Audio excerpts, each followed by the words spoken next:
നമസ്കാരം. മലയാളി വാർത്തയിലേക്ക് സ്വാഗതം. മുണ്ടക്കൈ ചൂരൽമല ഉരുൾപൊട്ടലിന് ഇന്ന് ഒരാണ്ട്. അനവധി ആളുകളുടെ ജീവിതം ഒരു സുപ്രഭാതത്തിൽ ഇല്ലാതെയാകുന്ന, ഒരു രാത്രി ഉറങ്ങിക്കിടന്നപ്പോൾ പിന്നെ ഒരിക്കലും ഉണരാത്ത അനവധി ആളുകൾ, ഇപ്പോഴും മണ്ണിനടിയിൽ പുതഞ്ഞുപോയ 35ഓളം ആളുകൾ. അങ്ങനെ ഒരാണ്ട് പിന്നിടുമ്പോൾ എന്താണ് നമ്മൾ ഈ ജനങ്ങൾക്ക് വേണ്ടി ചെയ്തത് എന്ന ചോദ്യം ബാക്കിയാവുകയാണ്. മഴ എപ്പോഴും നമ്മെ ഭയപ്പെടുത്തുന്ന ഒന്ന് തന്നെയാണ്.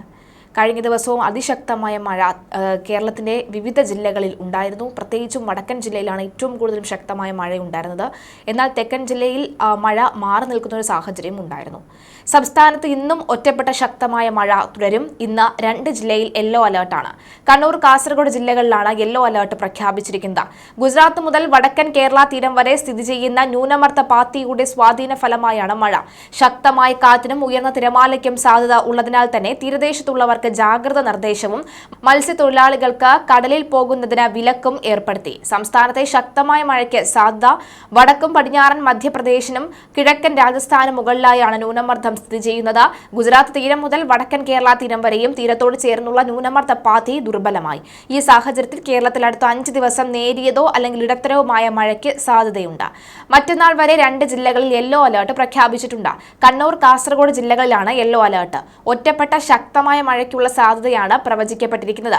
24 മണിക്കൂറിൽ 64.5 മില്ലിമീറ്റർ മുതൽ 115.5 മില്ലിമീറ്റർ വരെ മഴ ലഭിക്കുന്ന സാഹചര്യത്തെയാണ് ശക്തമായ മഴ എന്നതുകൊണ്ട് അർത്ഥമാക്കുന്നത്. കേന്ദ്ര കാലാവസ്ഥാ വകുപ്പ് ഇത് പ്രകാരമുള്ള കൃത്യമായ കാര്യങ്ങളൊക്കെ തന്നെ വിവരിക്കുന്നുണ്ട്. ഒറ്റപ്പെട്ട ഇടങ്ങളിൽ ഇന്നു മുതൽ ബുധനാഴ്ച വരെ മണിക്കൂറിൽ 40 മുതൽ 50 കിലോമീറ്റർ വരെ വേഗതയിൽ ശക്തമായ കാറ്റിന് സാധ്യതയുണ്ടെന്ന് കേന്ദ്ര കാലാവസ്ഥാ വകുപ്പ് അറിയിച്ചു. ശക്തമായ കാറ്റിൽ മരങ്ങൾ കടപുഴകിയും ചില്ലകൾ ഒടിഞ്ഞു വീണും അപകടങ്ങൾ ഉണ്ടാകാനുള്ള സാധ്യതയുണ്ട്. കാറ്റും മഴയും ഉണ്ടാകുമ്പോൾ ഒരു കാരണവശാലും മരങ്ങളുടെ ചുവട്ടിൽ നിൽക്കാനോ വാഹനങ്ങൾ പാർക്ക് ചെയ്യാനോ പാടില്ല. വീട്ടുവളപ്പിലെ മരങ്ങളുടെ അപകടകരമായ രീതിയിലുള്ള ചില്ലകൾ വെട്ടി ഒതുക്കണം. അപകടാവസ്ഥയിലുള്ള മരങ്ങൾ പൊതുവിടങ്ങളിൽ ശ്രദ്ധയിൽപ്പെട്ടാൽ ബന്ധപ്പെട്ട തദ്ദേശ സ്ഥാപനങ്ങളെ അറിയിക്കുക. ഉറപ്പില്ലാത്ത പരസ്യ ബോർഡുകൾ, ഇലക്ട്രിക് പോസ്റ്റുകൾ, കൊടിമരങ്ങൾ തുടങ്ങിയവയും കാറ്റിൽ വീഴാൻ സാധ്യതയുള്ളതിനാൽ കാറ്റും മഴയും ഇല്ലാത്ത സമയത്ത് അവ ശരിയായ രീതിയിൽ ബലപ്പെടുത്തുകയോ അഴിച്ചു വയ്ക്കുകയോ ചെയ്യുക. കാറ്റും മഴയും ഉള്ളപ്പോൾ ഇതിന്റെ ചുവട്ടിലും സമീപത്തും നിൽക്കുകയോ വാഹനങ്ങൾ പാർക്ക് ചെയ്യുകയോ അരുത്. ചുമരിലോ മറ്റോ ചാരി വെച്ചിട്ടുള്ള കോണി പോലെയുള്ള കാറ്റിൽ വീണു പോകാൻ സാധ്യതയുള്ള ഉപകരണങ്ങളും മറ്റ് വസ്തുക്കളും കയറി ഉപയോഗിച്ച് കെട്ടിവെക്കേണ്ടതാണ്. കാറ്റ് വീശി തുടങ്ങുമ്പോൾ തന്നെ ജനലുകളും വാതിലുകളും അടച്ചിടേണ്ടതാണ്. ജനലുകളുടെയും വാതിലുകളുടെയും സമീപത്ത് നിൽക്കാതിരിക്കുക. വീടിന്റെ ടെറസിൽ നിൽക്കുന്നത് ഒഴിവാക്കുക. ഓല മേഞ്ഞതോ ഷീറ്റ് പാകിയതോ അടച്ചുറപ്പില്ലാത്തതോ ആയ കെട്ടിടങ്ങളിൽ താമസിക്കുന്നവർ മുന്നറിയിപ്പ് വരുന്ന ഘടകങ്ങളിൽ അധികൃതർ ആവശ്യപ്പെടുന്നത് മുറയ്ക്ക് സുരക്ഷിതമായ കെട്ടിടങ്ങളിലേക്ക് മാറി താമസിക്കേണ്ടതാണ്.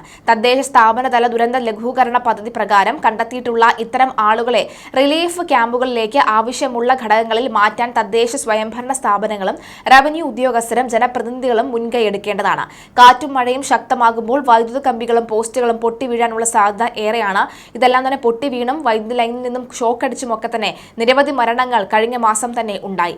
ഇത്തരത്തിൽ ഏതെങ്കിലും അപകടം ശ്രദ്ധയിൽപ്പെടുകയാണെങ്കിൽ ഉടൻ തന്നെ KCBയുടെ 1912 എന്ന കൺട്രോൾ റൂമിലോ 1077 എന്ന നമ്പറിലോ ജില്ലാ ദുരന്ത നിവാരണ അതോറിറ്റിയുടെ കൺട്രോൾ റൂമിലോ വിവരം അറിയിക്കുക.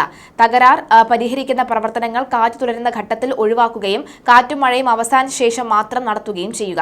KSEB ജീവനക്കാരുമായി പൊതുജനങ്ങൾ ക്ഷമയോടുകൂടി സഹകരിക്കുക. പൊതുജനങ്ങൾ നേരിട്ടിറങ്ങി ഇത്തരം റിപ്പയർ വർക്കുകൾ ചെയ്യാതിരിക്കുക. പത്രം, പാൽ വിതരണക്കാർ പോലെയുള്ള അതിരാവിലെ ജോലിക്ക് ഇറങ്ങുന്നവർ പ്രത്യേക ജാഗ്രത പാലിക്കേണ്ടതുണ്ട്. വഴികളിലെ വെള്ളക്കെട്ടുകളിലും മറ്റും വൈദ്യുത ലൈന് പൊട്ടി വീണിട്ടില്ല എന്ന് ഉറപ്പാക്കാൻ ശ്രമിക്കണം. എന്തെങ്കിലും അപകടം സംശയിക്കുന്ന പക്ഷം കൺട്രോൾ റൂമിൽ അറിയിച്ച് അപകടമില്ല എന്ന് ഉറപ്പുവരുത്തി മാത്രം മുന്നോട്ട് പോകണം. കൃഷിയിടങ്ങളിൽ കൂടി കടന്നു പോകുന്ന വൈദ്യുത ലൈനുകളും സുരക്ഷിതമാണ് എന്ന് പാടത്ത് ഇറങ്ങുന്നതിന് മുൻപ് ഉറപ്പുവരുത്തുക.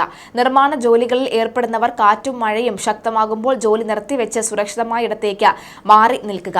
എത്രയൊക്കെ തന്നെ ഈ പറയുന്ന പോലെ ജാഗ്രത നിർദ്ദേശം നൽകിയിരുന്നാലും അനവധി ആളുകൾ അതൊന്നും തന്നെ ശ്രദ്ധിക്കാതെ ഇത്തരത്തിലുള്ള അപകടങ്ങളിൽ ചെന്ന് വീഴാറുണ്ട്. ഇത്തരം അപകടങ്ങളിൽ ചെന്ന് വീണതിന് ശേഷം സംഭവിക്കുന്ന ഓരോ കാര്യങ്ങളും നമ്മൾ ഭയത്തോടു കൂടിയൊക്കെയാണ് നമ്മൾ കേൾക്കുന്നത് എന്നുള്ളതാണ്. അതുകൊണ്ട് തന്നെ കഴിയുന്നതും കൃത്യമായി തന്നെ ജാഗ്രതയോടുകൂടി മുന്നോട്ട് പോകാൻ തന്നെ ശ്രമിക്കുക.